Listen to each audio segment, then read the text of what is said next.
Let's ask your question. My question, I guess, just as a Black business owner and yourself also a Black-owned business,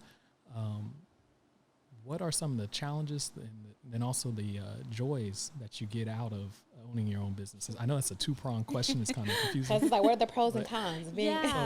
To encourage people, because that's really what I'm trying to do. I'm trying to build a platform for other businesses, other people that really value entrepreneurship. And just in your experience, I guess, what are those challenges, and then what are the benefits of owning your own business? And can you tell us what you do, Shelby? I didn't.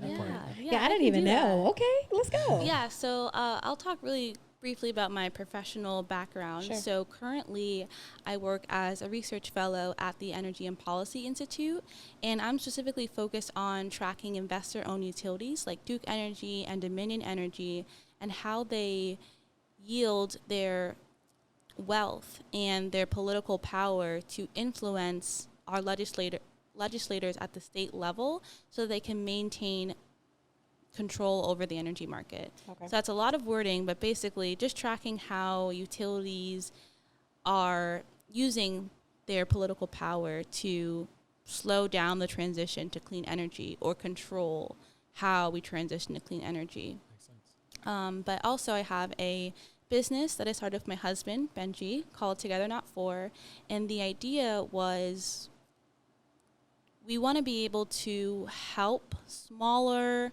organizations, nonprofits, service-oriented people with data and software. We've worked on a lot of things, one of them being a budget tracker. We met a nonprofit that was saying, we have issues with keeping track of our money, and we want to make sure that we are reducing costs where we can, so we built a budget tracker for them. We had met another person that has a nonprofit, and they have issues applying for a $5,000 grant. Not a lot of money, but there were a lot of steps and questions in the process, so we helped them apply for this grant. We're still in the process of applying for a grant, but we were helping them write the application and go through all of the things. And what we recognize is we're almost providing a service that the public should be providing. A nonprofit that is applying for a grant from a local government should not have to go to the private sector to get help or to understand. The public, the government that is providing this opportunity should also be working them through the process. Right. And if the government does not have the capacity to work them through the process, that is a flaw in how we are spending our money. Same thing with nonprofits. If nonprofits are providing a public good, they should be able to receive technical services from the local government. So Together Not For just came about with, we need to work together to solve our problems, not on behalf of, but with. And so we really just care about a lot of smaller groups. They need help with software, they need help with communication, they need help with understanding their data. So we wanted to provide that service so that they're able to save money. If they have their own data and can own their own data and own their own communication system, that saves them money. Instead of spending, $100 on sending text messages throughout our group, we wrote a script, and we can send a message for less than a cent. So we're just finding ways where we can help people by taking control over their data.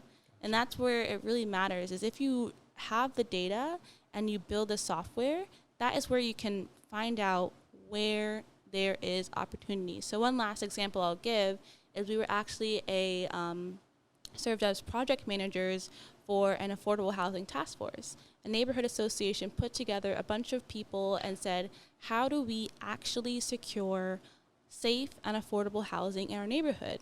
And that's a really tough question to answer. Yeah. And you can't answer that question without looking at the data. So we actually did a property analysis of all of the property in the neighborhood, identified which ones are owned by local people, which ones are owned by corporations, and then which ones are also vacant, or which ones are on their way to being vacant because of the number of code violations they have on the property. So that way, once you have that data and we mapped it out, they could see what the realm of possibility was.